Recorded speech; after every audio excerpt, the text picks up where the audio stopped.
اعوذ باللہ من الشیطان الرجیم بسم اللہ الرحمن الرحیم الحمد للہ رب العالمین الرحمن الرحیم والصلاة والسلام علی سید الانبیاء والمرسلین امام المتقین خاتم النبیین سیدنا و مولانا محمد وعلی آلہ و اصحابہ اجمعین۔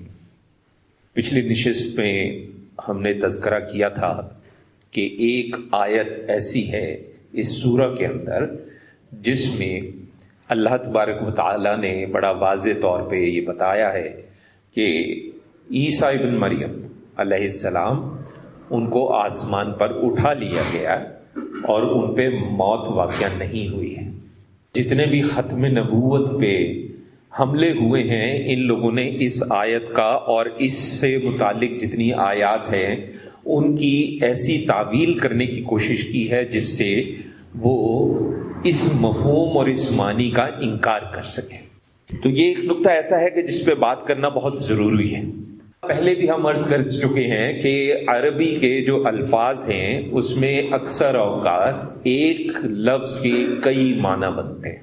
جو لوگ فتنہ پر مائل ہیں وہ کوشش کریں گے کہ ان تمام معنوں میں سے وہ اس معنی کو استعمال کریں جن سے ان کو اپنے فتنے میں فائدہ ہو۔ ہمارا جو ایمان ہے وہ یہ ہے کہ ہم وہ معنی لیں گے جو حضور اکرم صلی اللہ علیہ وسلم نے ہمیں بتایا ہے اور جو صحابہ اکرام رضوان اللہ تعالی علیہم اجمعین جو ہیں انہوں نے بیان کیا ہے۔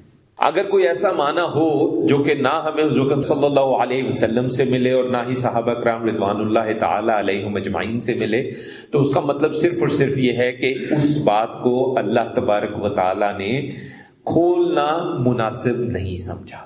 اس میں اللہ کی کیا مصلحت ہے، کیا حکمت ہے، اللہ کی مصلحتوں کو اللہ جانتا ہے، اللہ کی حکمتوں کو اللہ جانتا ہے۔ اس کی ایک مثال ہم یہ لے لیتے ہیں کہ استغفار کا لفظ حضور اکرم صلی اللہ علیہ وسلم کی احادیث مبارکہ جب ہم دیکھتے ہیں تو ہمیں کیا پتہ چلتا ہے کہ استغفار کا بنیادی مطلب ہے مغفرت طلب کرنا۔ لیکن وہ لوگ جو فتنہ پر مائل ہیں اور وہ لوگ جو لغوی معنوں کو لے کے چلنا چاہتے ہیں، آپ کے لیے بات حیرت کا باعث ہوگی کہ استغفار کا وہ مطلب لیتے ہیں کاشتکاری کرنا، ہل چلانا، کھیتی باڑی کرنا۔ اب سوچنے کی بات ہے کہ احادیث مبارکہ میں مستند اور معتبر میں ہمیں یہ الفاظ ملتے ہیں کہ حضور اکرم صلی اللہ علیہ وسلم نے فرمایا کہ میں روزانہ 100 سے زیادہ بار استغفار کرتا ہوں۔ ایک اور روایت میں آیا کہ 70 سے زیادہ بار استغفار کرتا ہوں۔ مقصد یہ ہے کہ کثرت کے ساتھ استغفار کرتا ہوں۔ حضور اکرم صلی اللہ علیہ وسلم نے مطلب مغفرت کے معنوں میں لیا ہے، کاشتکاری میں معنوں میں نہیں لیا۔ ایک اور نقطہ ذہن میں رکھیں کہ قرآن مجید کی تفسیر کرنے کے کئی طریقے ہیں۔ ہر طریقے کے اندر کچھ تفسیری شرائط شامل ہیں۔ سب سے پہلا جو طریقہ ہے وہ ہے تفسیر القرآن بالقرآن، کہ قرآن کی ایک آیت کو سمجھنے کے لیے قرآن ہی میں کہیں اور ایک اور آیت یا ایک سے زیادہ آیات ایسی موجود ہیں جس میں اللہ تبارک و تعالیٰ نے اس معاملے کو کھول دیا۔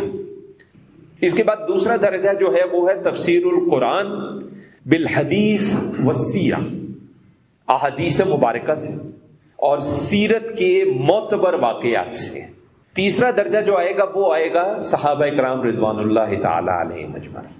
3 معاملات حدیث کے معاملے میں اور صحابہ کے معاملے میں، سب کے معاملے میں ہم لیتے ہیں۔ ایک ہم لیتے ہیں قول، آپ نے کیا کہا، ایک ہم لیتے ہیں فعل، آپ نے کیا کیا، تیسرا ہم لیتے ہیں تقریر۔ تقریر کا مطلب ہمارے پاس یہاں پہ یہ ہے کہ ان کے سامنے کوئی بات ہوئی، کوئی کام ہوا لیکن انہوں نے منع نہیں کیا۔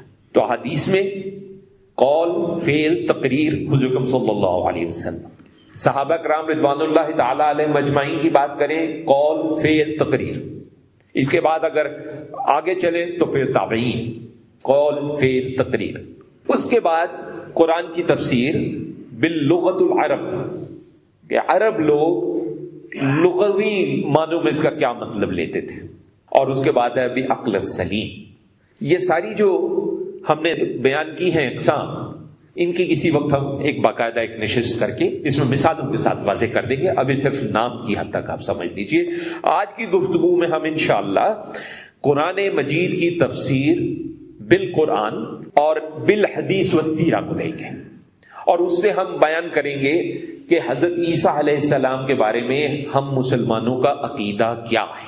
سب سے پہلے ہم جو عقیدہ رکھتے ہیں وہ یہ رکھتے ہیں کہ آپ بغیر والد کے پیدا ہوئے تھے۔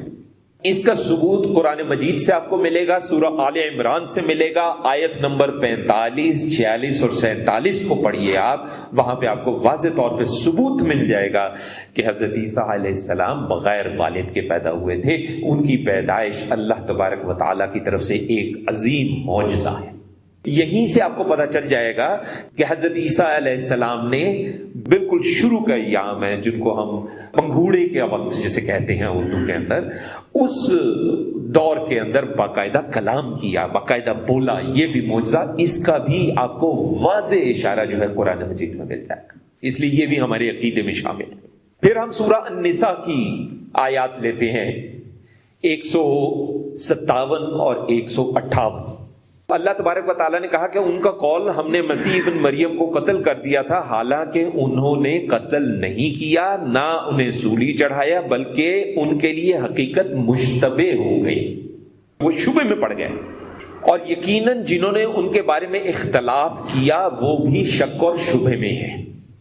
ان کے پاس اس امر کا کوئی صحیح علم نہیں ہے بجز اس کے کہ وہ پیروی کرتے ہیں اپنے گمان کی، اور قتل انہوں نے نہیں کیا، انہوں نے انہیں یقیناً بلکہ اللہ نے اٹھا لیا ہے ان کو اپنی طرف، اور اللہ بڑی حکمت والا ہے۔ یہ ہمارا عقیدہ ہے حضرت عیسیٰ علیہ السلام کے بارے میں۔ بات وہی ہے، جب لغت کی بات آتی ہے اور معنوں کی بات آتی ہے تو اس کا پھر جو تعویل کرتے ہیں وہ یہ تعویل کرتے ہیں کہ جناب آسمان پر اٹھا لیا ہے، یہ ترجمہ غلط ہے۔ وہ کہتے ہیں کہ یہ جو لفظ ہے، اس لفظ کا ایک مطلب وفات بھی ہوتا ہے، اور ایک مطلب ایک خاص قسم کی نیند کی کیفیت بھی ہوتا ہے۔ یہ جو مطلب لے رہے ہیں، یہ مطلب قرآن سے براہ راست ٹکراتا ہے، اسی لیے ہم مسلمان اسی عقیدے پر قائم ہیں کہ حضرت عیسیٰ علیہ السلام کو اٹھا لیا گیا ہے، اور یہ کہ وہ بعد میں دوبارہ تشریف لائیں گے۔ آج کی ہماری گفتگو میں ان کے دوبارہ تشریف لانے کا معاملہ نہیں ہے، ابھی تو صرف اٹھا لینے کا معاملہ ہے۔ اب قرآن مجید میں آل عمران کی سورہ 55 کے اندر اللہ تبارک و تعالیٰ کا فرمان ہے کہ یاد کرو جب اللہ نے فرمایا کہ اے عیسیٰ، یقیناً میں تمہیں پوری عمر تک پہنچاؤں گا، اور اٹھانے والا ہوں میں تمہیں اپنی طرف، اور پاک کرنے والا ہوں تمہیں ان لوگوں کی تہمتوں سے جنہوں نے تمہارا انکار کیا، اور غالب بنانے والا ہوں ان کو جنہوں نے تمہاری پیروی کی کفر کرنے والوں پر قیامت تک۔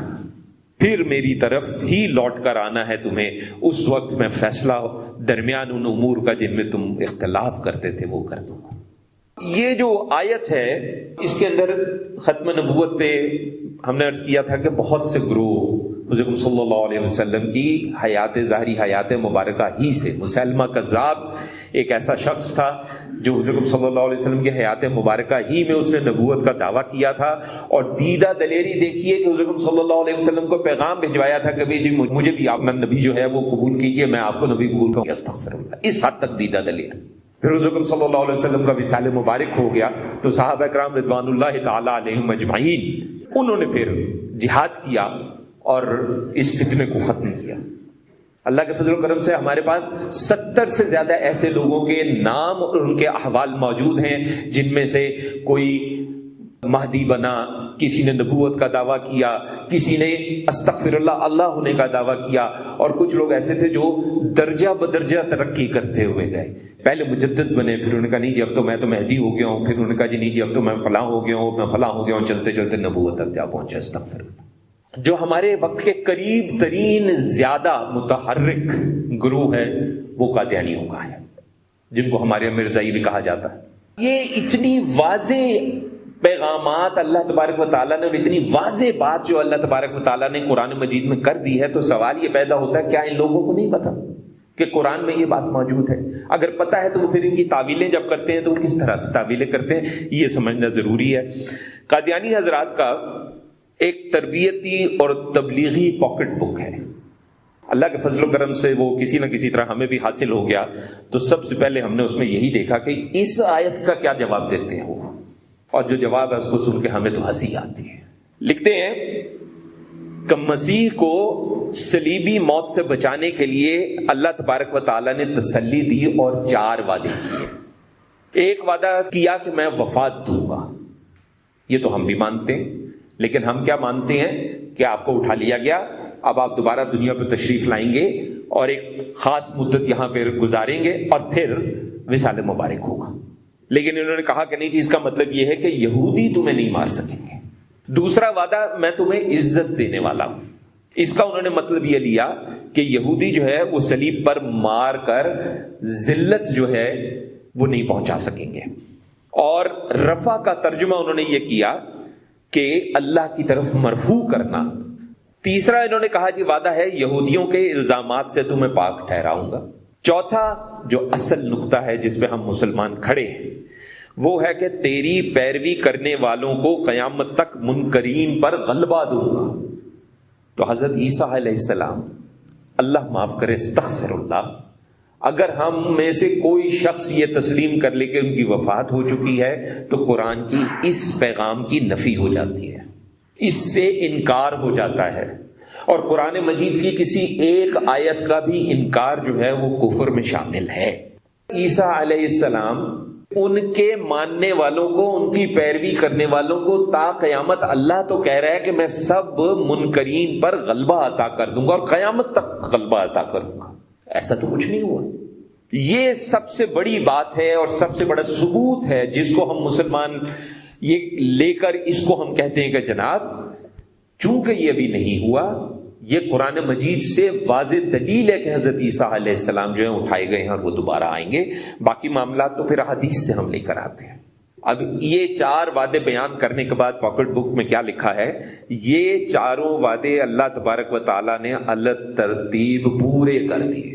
انا للہ و انا الیہ راجعون.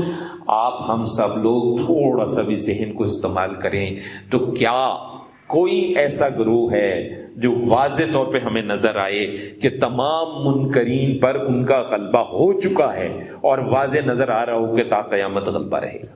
لیکن جب جواب نہ بنے تو پھر ایسے ہی جواب دیے جاتے ہیں کہ جی اللہ نے وعدہ پورا کر دیا ہے. اگر کوئی یہ کہے کہ چونکہ بظاہر ایسے لگتا ہے کہ آج یہود و نصارہ جو ہے وہ بہت غلبے میں ہیں، اگر اللہ معاف کرے، استغفر اللہ، ان کے حوالے سے کوئی بات کرے تو قرآن مجید میں سورہ المائدہ کے اندر آیت نمبر 73 کے اندر اللہ تبارک و تعالیٰ نے واضح طور پہ یہ کہا ہے کہ عیسائیوں کے بارے میں بے شک کفر کیا جنہوں نے کہا کہ اللہ تیسرا ہے 3 میں سے اور نہیں ہے کوئی الہ مگر ایک اللہ.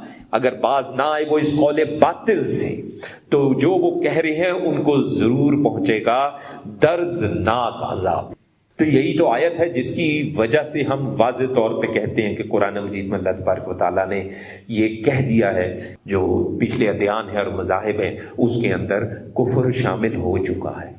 سو یہ کہنا کہ بھی کوئی عیسیٰ ابن مریم وفات پا چکے ہیں، تو اگر عیسیٰ ابن مریم وفات پا چکے ہیں تو یہ 4تھا وعدہ جو ہے جو قرآن مجید میں اللہ حضرت عیسیٰ علیہ السلام سے کر رہا ہے وہ تو پورا نہیں ہوا.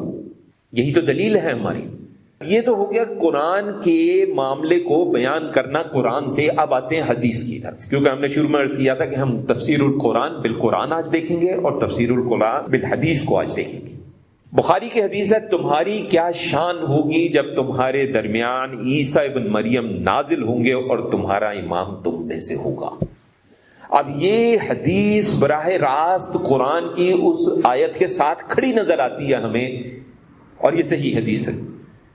پھر اسی طریقے سے ایک اور حدیث سنیے، میرے اور عیسیٰ کے درمیان کوئی نبی نہیں ہے اور وہ اترنے والے ہیں، جب تم ان کو دیکھو گے تو پہچان جاؤ گے، وہ درمیانے قد والے ہیں، رنگ ان کا سرخ و سفید ہے، ہلکے زرد رنگ کے لباس میں ہوں گے، ایسا محسوس ہوگا کہ ان کے سر سے پانی ٹپک رہا ہے حالانکہ وہ گیلے نہیں ہوں گے. ابو داؤد کی حدیث ہے. اس میں بھی تعویل کی. مرزا قادیانی نے یہ کہا کہ چونکہ ہلکے زرد رنگ کے لباس کی بات ہوئی ہے تو یہ 2 چادریں ہیں، ایک چادر اوپر کا جسم ڈھانپنے کے لیے، ایک چادر نیچے کا جسم ڈھانپنے کے لیے، اور یہ اصل میں میری 2 بیماریاں ہیں، جو ایک بیماری مجھے ناف سے نیچے ہے اور ایک بیماری مجھے ناف سے اوپر ہے. انا للہ و انا الیہ راجعون. نیچے کی بیماری اس کو پیشاب کی بیماری تھی اور اوپر کی بیماری اس کا دماغ کا خلل تھا، جو اس نے خود لکھا ہے کہ میں فلاں حکیم سے دوائی منگوایا کرتا تھا. پھر ایک اور حدیث مسلم شریف کی سنیں، قسم اس ذات کی جس کے ہاتھ میں میری جان ہے، ابن مریم الروحا کے مقام سے حج یا عمرے یا دونوں کے لیے تلبیہ پکارے. مسلم شریف تمام جگہوں پہ دیکھیں ابن مریم، عیسیٰ ابن مریم، الفاظ بہت واضح ہیں، کوئی کسی قسم کا شبہ نہیں ہے، کوئی کسی قسم کا ابہام نہیں ہے.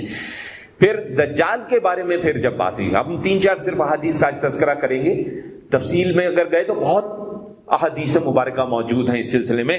دجال کے حوالے سے حدیث مبارک مسلم شریف کی ہے کہ عیسیٰ کو بھیج دیں گا، وہ اسے ڈھونڈیں گے اور اسے ہلاک کریں گے. مسلم شریف کی حدیث ہے، اس میں کسی قسم کا کوئی شبہ نہیں ہے، کسی قسم کا کوئی ابہام نہیں ہے. یہ جو شوشہ بر صغیر پاک و ہند کے اندر چھوڑا گیا، یہ کس نے چھوڑا؟ سوچ کر حیرت ہوتی ہے. اور یہ وہ صاحب ہیں جن کو ہمارے ہاں اسکول کے اندر، کالج کے اندر، مطالعہ پاکستان کے اندر مسلم ہیرو کے طور پہ پیش کیا جاتا ہے. یہ وہ صاحب ہیں، پہلے ذرا سن لیں کیا کیا انہوں نے کیا. میں ساری باتیں ہم عرض نہیں کر رہے، کچھ باتیں ہم عرض کر رہے ہیں. سب سے پہلے انہوں نے کہا جی جو عیسیٰ علیہ السلام کے بارے میں مشہور ہے کہ وہ بیمار کو اچھا کر دیتے تھے. کہتے ہیں جی اس کی حیثیت آج کل کے زمانے کے مسمرزم سے زیادہ نہیں ہے. استغفر اللہ. پھر کہتے ہیں کہ یہ جو معجزہ آپ کا ہے کہ پرندوں کو کے پتلوں کو پھونک مار دیتے تھے اور وہ زندہ ہو جاتے تھے. استغفر اللہ. یہ صاحب کہتے ہیں کہ یہ ایسے ہی ہے جیسے بچے کھیل کھیل میں ایسی باتیں کرتے ہیں. پھر رفع کے بارے میں ان صاحب نے یہ شوشہ چھوڑا، کہنے لگے کہ آسمان پر اٹھانے کا یہ مطلب نہیں ہے کہ آسمان پر اٹھا لیے گئے، رفع کا یہ مطلب نہیں ہے، بلکہ اس کا مطلب یہ کہ قدر و منزلت میں اٹھائے گئے. یہ سب باتیں وہی ہے جو مرزا قادیانی کہہ رہے ہیں. ان کا دعویٰ یہ ہے کہ ان پر ایک حالت طاری ہوئی تھی، لوگوں نے اس حالت میں ان کو وہاں سے نکال لیا اور اپنے مریدوں کی حفاظت میں یہ رہے، اور پھر نامعلوم مقام پر باقاعدہ وفات بھی ہوئی اور وہاں پہ دفن بھی ہوئی. اور مرزا قادیانی نے تو کشمیر میں ایک مزار بھی بتا دیا کہ فلاں مزار ہے جہاں پہ حضرت عیسیٰ علیہ السلام دفن ہے. استغفر اللہ. معراج شریف کی بات ہوئی تو کیا کہا انہوں نے؟ صاحب نے کہا کہ اللہ معاف کرے اس سے زیادہ گستاخی کیا ہوگی. انہوں نے کہا کہ معراج شریف کے معاملے کو سمجھنے میں غلطی ہوئی ہے. انا للہ و انا الیہ راجعون. پھر حضرت یونس علیہ السلام کا ہم سب جانتے ہیں. ان صاحب نے کہا جی یہ جو ہے یہ عقل کے ممنعات میں سے ہے، یعنی انبیاء کے معجزوں کا انکار. قرآن مجید کی کئی آیات میں واضح مفہوم اور جو مضمون ہے اس کا انکار. اور ان صاحب کو ہمارے اسکولوں میں، ہماری کتابوں کے اندر مسلم ہیرو کے طور پہ پیش کیا جاتا ہے. اور یہ صاحب ہیں سر سید احمد خان. ایک بات ان کی ہم تسلیم کرتے ہیں کہ انہوں نے کہا کہ جی عصر حاضر میں مسلمان جو ہیں تعلیمی میدان میں بہت پیچھے جا رہے ہیں، تو موجودہ دور کے مطابق تعلیم جو ہے ان کو حاصل کرنی چاہیے. یہاں تک ہم ان کی بات سے اتفاق کرتے ہیں، لیکن قرآن مجید کے ساتھ جتنا گھناؤنا مذاق ان صاحب نے کیا، اس کے بعد پھر اگلا قدم مرزا قادیانی ہی ہو سکتا تھا. ہمارا ایمان، گفتگو کے آخر میں عرض کر دیں، یہ ہے حضرت عیسیٰ علیہ السلام بن باپ کے پیدا ہوئے. انہوں نے اپنے پنگھوڑے میں سے، اپنے جھولے میں سے، جس وقت ابھی بالکل بچے تھے اور ایک لفظ بھی نہیں کہہ سکتے تھے، انہوں نے اس وقت کلام کیا. ان کے معجزات بالکل حق ہم تسلیم کرتے ہیں. حضور اکرم صلی اللہ علیہ وسلم نے اپنی حدیث مبارکہ کے اندر آپ کو روح اللہ کا خطاب دیا، لقب دیا. ہمارا یہ ایمان ہے کہ جتنے بھی انبیاء کرام علیہم السلام ہیں ان کے معجزات حق ہیں، اور ہمارا ایمان ہے کہ اللہ تبارک و تعالیٰ نے حضرت عیسیٰ علیہ السلام کو اٹھا لیا. حضرت عیسیٰ علیہ السلام جیسا کہ صحیح حدیث مبارکہ سے ثابت ہے دوبارہ تشریف لائیں گے، اور پھر اللہ تبارک و تعالی قرآن مجید میں درج اپنا وعدہ پورا فرمائے گا، اور تا قیامت ان کی پیروی کرنے والوں کو منکرین پر غلبہ عطا فرمائے گا، یہاں تک کہ وہ وقت آئے گا جب آثار قیامت پیدا ہو جائیں گے، اور پھر تمام مومنین کی روح جو ہے وہ نکال لی جائے گی، اور پیچھے صرف اور صرف کفار رہ جائیں گے، اور قیامت پھر انہی پر جو ہے وہ نازل ہوگی. تو ہمیں اپنے عقائد میں بڑا واضح ہونا چاہیے، اور ہمیں حضرت عیسیٰ علیہ السلام کے بارے میں اپنا عقیدہ جو قرآن سے ثابت ہے، جو حدیث مبارکہ سے ثابت ہے، جو صحابہ کرام رضوان اللہ تعالی علیہم اجمعین کے اقوال سے ثابت ہے، جو ہمارے ائمہ سے ثابت ہے، ہمیں اس پر رہنا ہے، اس پہ کسی قسم کی تعویل کی حاجت ہمیں نہیں ہے، جبکہ معاملات بڑے واضح طور پہ بیان کیے گئے۔ تو اللہ تعالیٰ ہمیں توفیق عطا فرمائے، قرآن مجید کو سمجھنے کی توفیق عطا فرمائے، جو احکامات ہیں ان کو سمجھنے کی توفیق عطا فرمائے، اور غیر ضروری تعویلوں سے اللہ تعالیٰ ہمیں محفوظ رکھے، ہمیں اذن بخشے کہ ہم خود بھی سیکھیں اور اپنے بچوں کی بھی ہم تربیت کریں۔ وصلی اللہ علی خیر خلقہ سیدنا و مولانا محمد وعلی آلہ و صحابہ اجمعین برحمتک یا ارحم الراحمین۔